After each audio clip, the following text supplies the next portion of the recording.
First thing you do when the animal is down is you open it up and gut it out.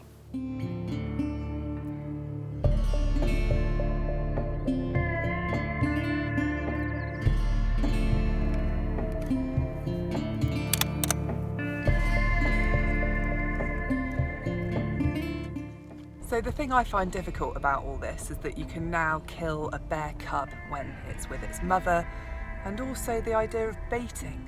Somehow that doesn't seem like it's actual hunting to me, but maybe the hunter we're about to meet can explain that to us.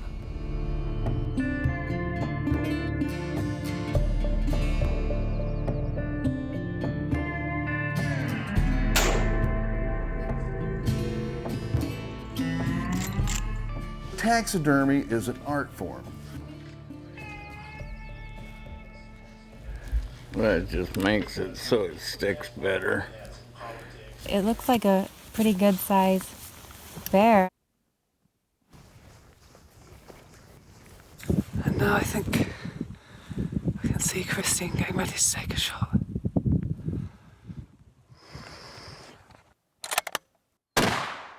I love this gun. It shoots the ammunition we're loading really well. I can't think of a better gun to take up there.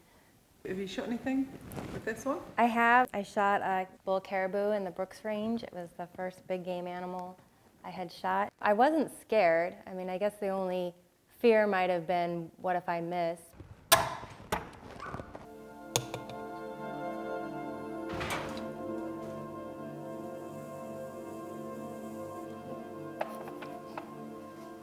You shot this animal, you're gonna take it home, you're gonna eat it. Your food has a different value to you. It's, you know, a bigger deal, and it really impresses on you the weight of what you're doing.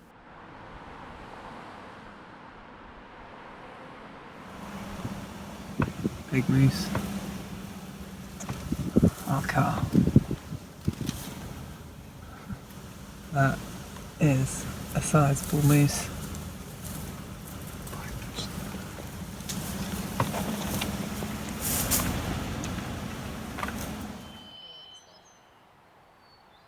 It looks like quite a big mountain we're going up. It's actually kind of a tiny mountain. Is it? In the big scheme of things.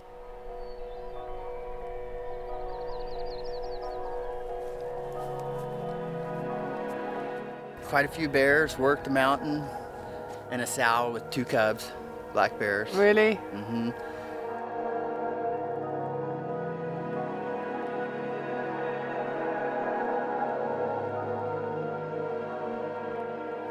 Something I've found hard reading about it is the fact that you now can kill bears when they're with their cubs. I don't know anybody, though, who would want to kill a baby bear. I mean, I know a lot of hunters, and that's just not what anybody's doing. I don't want to negatively affect or impact the environment. So, you know, I think that the game managers tell me, oh, there's getting to be too many bears, because, you know, in a truly wild place, there's no human impact. So clearly, if there's too many bears, there's a need for them to be managed.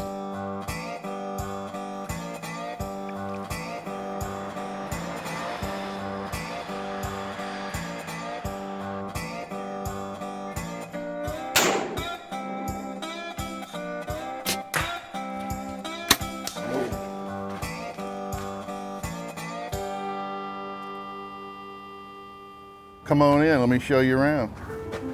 Welcome to Knight's Taxidermy. This would be the beginning of your experience with a mounted animal right here. The first step is to cure it with salt. And once it's cured with salt, then the hair is set and it'll be there forever. Taxi means to arrange or move about, and dermy means layer of skins. Now he's fixing to attach that skin to that mannequin through the use of the glue, and then he's going to taxi the skin around on it to get it into the right place. When an animal dies, it loses all of its color in its skin. We must replace the skin color by using paints and airbrushes and dyes. This is our fur room. This is where we hang all of our tan skins. and there's several hundred bears in Okay, here. what's that? Well, we call the room Narnia. This is Narnia. Okay. Go on in there, check it out. That's got that pretty strong smell in there. It's just tanning oil and dead bears. I smell nothing but money. It is what it is. I'm sorry. It is what it is. It is what it is. Do you understand why people are uncomfortable with that? Do you? No, you don't understand that. Uncomfortable in what way? Well, I find it. Are you talking? My cameraman's gone in there, but I. You mean like the smell or the whole principle behind it? Yeah, the fact that there's hundreds of bears hanging in there, is that not? Obviously, it isn't. That's why you've made your business. So the thing about it is that what you're doing is you're paying for conservation. And when we had the recent deal about the lion in Africa, and that doctor got so. Yeah.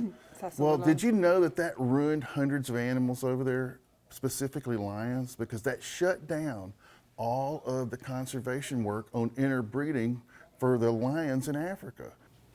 People coming from out of state as hunters do bring a lot of money into the economy for guides, services, hotels, lodges, transportation, and things like that. But the amount of money that is brought in by hunters from outside and spent here is dwarfed by the number of people who come up here to see wildlife alive and see wolves and bears.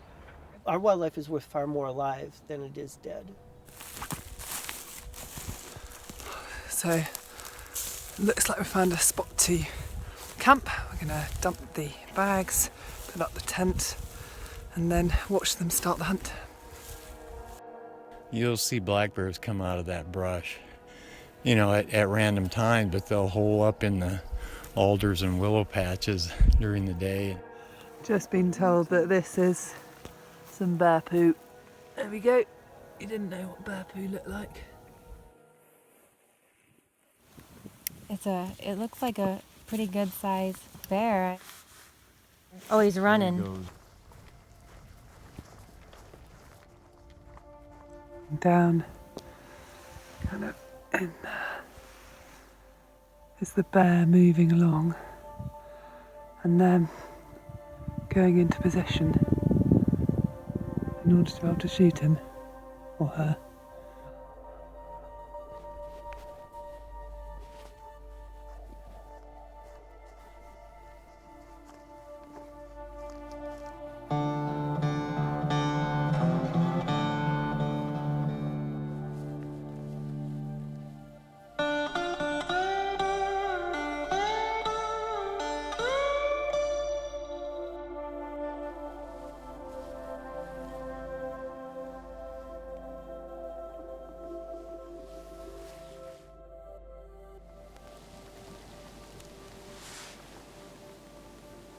Yeah, he looks like a young bear to me. I can tell you he's a small bear. He's very young bear. So you decided not to? Yeah. Why was that? It's a mixture because, logically you could say, well, he's a young bear, and but I think you really have to go in a little deeper and decide, well, I think I'm capable of doing it, but if I could feel good about doing it. And what does this say about you as a hunter? It could say, well, she doesn't have what it takes, or I would have shot that bear, I wouldn't have, or I don't think you can let that make the decision because it's a sleep with yourself decision, so nobody else gets in. I know other people that have had this experience, and it's okay.